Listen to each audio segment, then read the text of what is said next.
All right, what is going on, everyone? So this is going to be kind of like a part two. I'm going to be installing a lot of the parts that I got. You can see some stuff in here. I am still waiting on the sway bar to get back from powder coat, and I'm waiting on the mounting brackets. I ordered some from this Ford dealer, and that was a couple weeks ago, and then they got back to me and they said that that part was no longer available or whatever. Like they almost worded it like they don't make them anymore. So I found some on eBay and I ordered those. So hopefully those get here next week and I can kind of get all that stuff back together. Hopefully the sway bar gets back from powder coat too. But I've got the end links here for the sway bar. I went with the red bushings. Got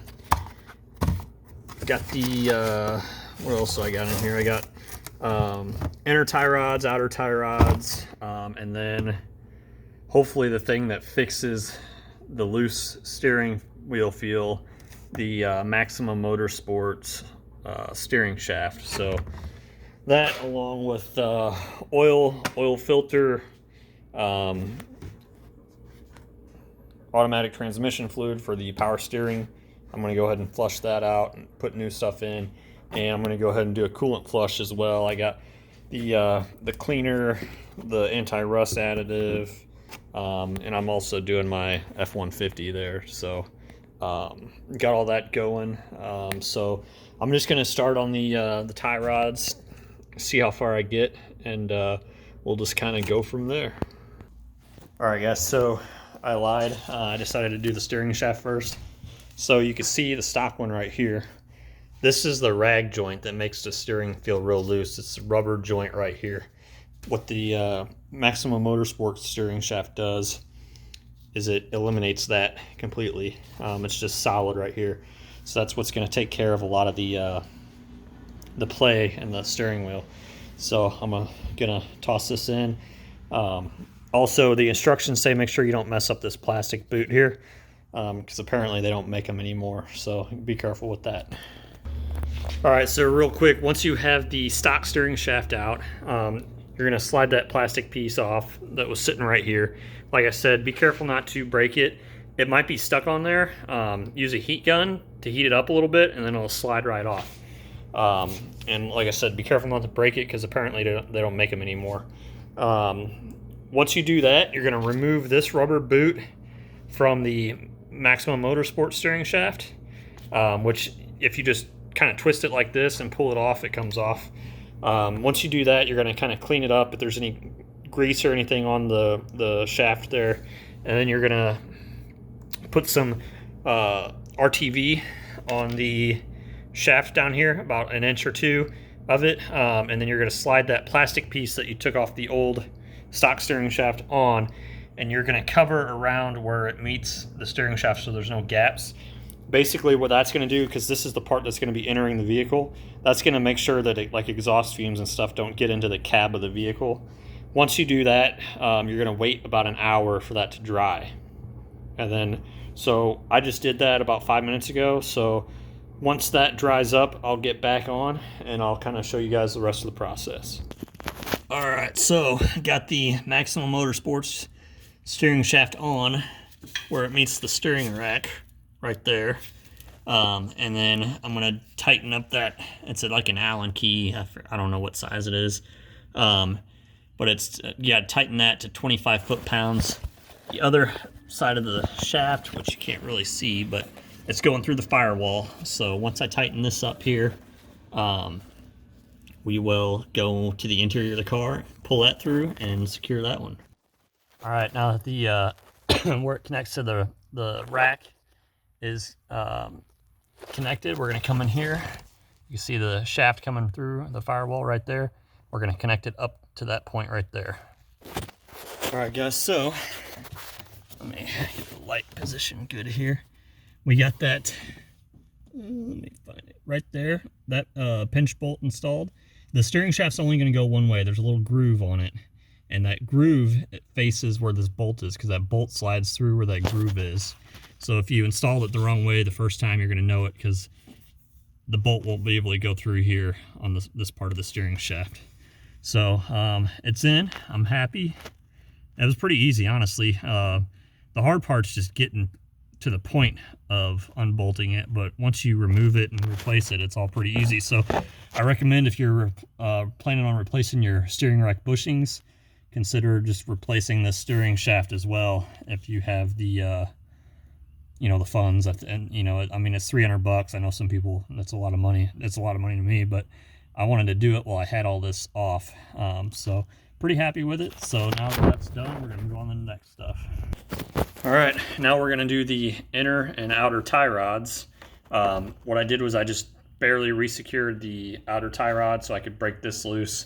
I'm gonna count how many rotations that is. Then I'm gonna pull the inner tie rod off.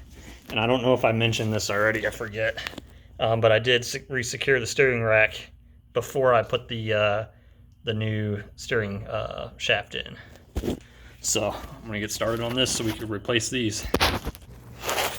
All right, so I'm not gonna go too in depth on this because LMR's got a good video how to do this, but use a 21mm to break this loose, this jam nut here that's on the outer tie rod.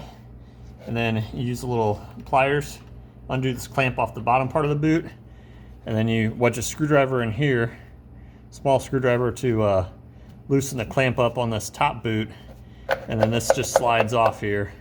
And then we're gonna unscrew this here to get the outer tie rod off, or the inner tie rod off. I'm sorry. All right, guys, once you get that nut loose and you unscrew it all the way, the inner tie rod comes off. Swing it out, and then what I did, and this is what they did on LMR, just attach some vice grips to that 21mm nut, and then you're gonna count how many times it takes to spin it before the inner tie rod and outer tie rod separate, because you're gonna need to know that when you put the new assembly together so that your alignment's not crazy off. You're still gonna have to go get it and take it to get aligned, but this way your alignment isn't just completely destroyed by, you know, what you just did. So we're gonna do this real quick, and it'll be the same thing for the other side. Hey guys, real quick, I just misspoke there. As far as the vice grips go, don't put them on the nut, put them on the actual outer tie rod and turn it that way.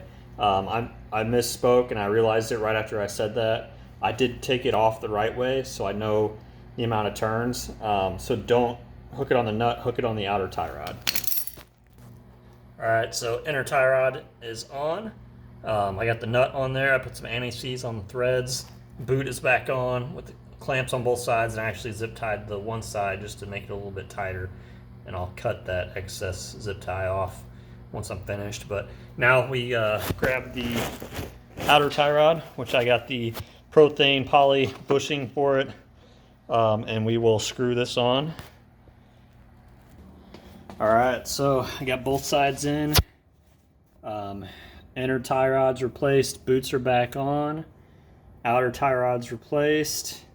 Got the polyurethane bushing, like dust cover. And then got the nut back on right here with the cotter pin. So we're all good to go.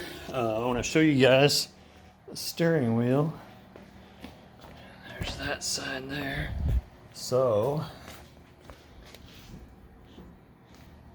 we are straight. Steering wheel is finally straight.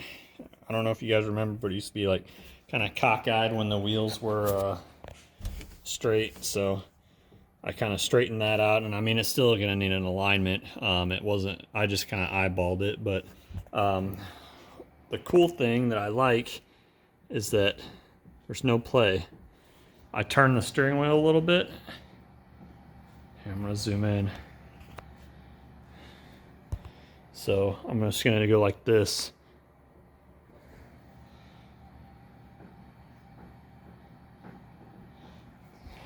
Turn the steering wheel a little bit, and the wheels turn. So pretty happy with that. That was my main goal, was to get rid of that play, because I mean, it was like this, and I mean, the thing's moving there, but it was like that much play in that thing without, you know, turning the wheels. So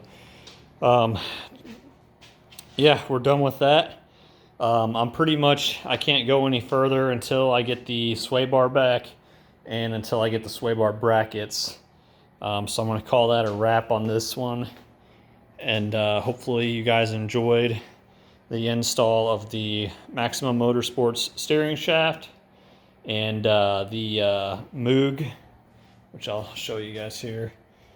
MOOG, which I got these off Summit Racing. The outer and inner tie rods. So that's just some leftover stuff there. But like and comment, you know, hit the subscribe button. I really appreciate all you guys watching all these videos and everything. And hopefully you are enjoying what's going on with the Mustang. I've got more to come, so stay tuned. I've got the caster camber plates from Maximum Motorsports. They're on the way. Well, they're not on the way. They're on back order, but once they you know, create them, they'll be shipping them to me. And I also have the full-length subframe connectors for underneath the car, and I'm hoping that those, along with being able to adjust the camber and everything, and like get an alignment, proper alignment with the strut tower bar and all the steering upgrades. I'm really hoping, and plus the sway bar bushings, I'm really hoping that this thing rides a lot different than it did last year. I'm hoping for a more solid feel, a more controlled feel. So we'll see you guys on the next one.